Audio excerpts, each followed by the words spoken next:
Ивана Любшина снова судят. Родители спасли детей от контракта. Паломничество в Виана ду Каштелу.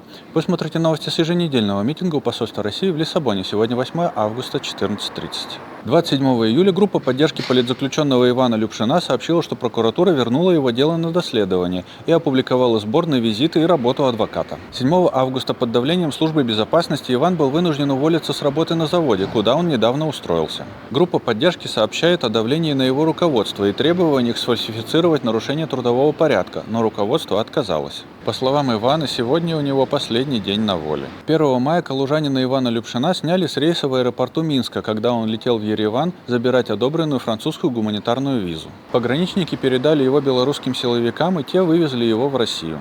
В 2020 году военный суд приговорил его к 5 годам и 2 месяцам колонии за 2 комментария в соцсети ВКонтакте. Под новостями о самоподрыве анархиста Михаила Жлобицкого у здания ФСБ в протест против пыток левых активистов в 2018 году. Призывов или действий ему не вменяли, комментарии он удалил еще до возбуждения дела. 31 июля сетевое издание 72.ру сообщило, что родители Кирилла Пономарева, Лаврентия Кузнецова и Умеда Хамдамова добились перевода их детей обратно в статус срочников. В январе журналисты рассказывали, что молодым людям предложили перевод в другую часть, где служба легче. Рапорт о переводе они написали по образцу.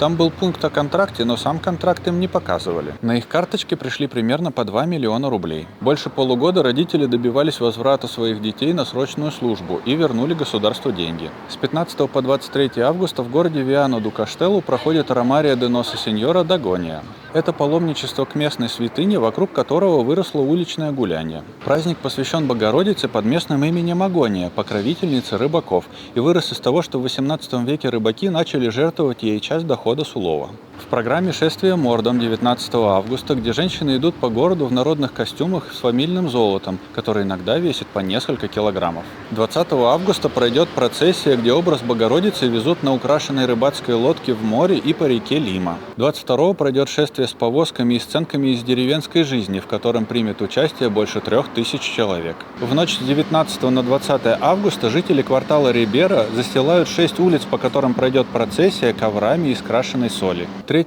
августа Tor Project рассказал о приложении Snowflake Volunteer, которое отдает часть вашего интернета людям в странах, в которых заблокирован даже Tor. Написала его португальская студия Bloco, код открыт и лежит на GitHub.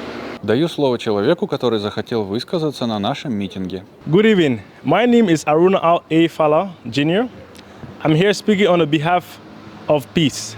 I'm supporting peace in the world and I'm supporting global peace.